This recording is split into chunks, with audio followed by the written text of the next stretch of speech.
Legends Production. Tata belongs mulumasokwe mamtimba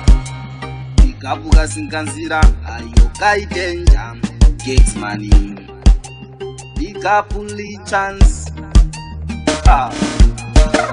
balikuti zyamasese twabainda kupeka batuhila bamunanzira bamba kuseka kasinkanzira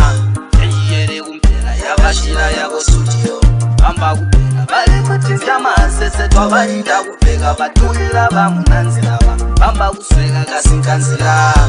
eyiyere kumpela yabashira yabo studio bamba muvalenge bambule abo bambula shit kasinkanzira studio ndiso tuchika hit babino mu music andiso tuliva pati ileza Kristo nguwo tubika mu street tuyanda bakonzya kuimba ikona batemba imumo mukutemba unokete kulika ntemba inzimuti zyamaya bwe bona zira rekoda G-06 kuone ninda rekoda balikuti zyamasese twabainda kupeka batuhila bamunanzira bamba kuseka kasinkanzira eyiyere kumpela yabashira yabo studio bamba kupeka balikuti zyamasese twabainda kupeka batuhila bamunanzira bamba kuseka kasinkanzira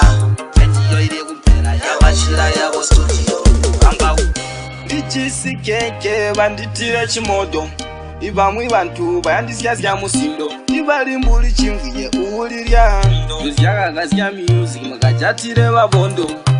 olo kuyo yagirira mabondo tata belongs ime G-06 mulumasokwe mulumamuchimba balikuti zyamasese twabainda kupeka batuhila bamunanzira bamba kuseka kasinkanzira eyiyere kumpela yabashira yabo studio bamba kupeka balikuti zyamasese twabainda kupeka batuhila bamunanzira bamba kuseka kasinkanzira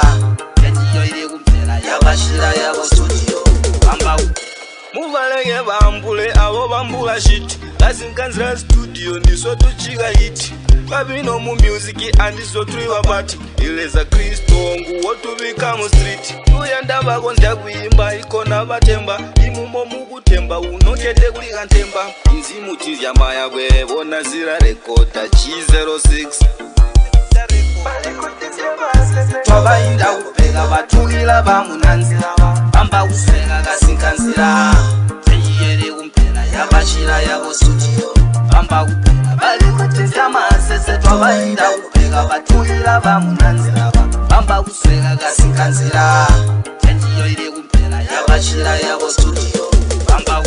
balikuti zyamasese twabainda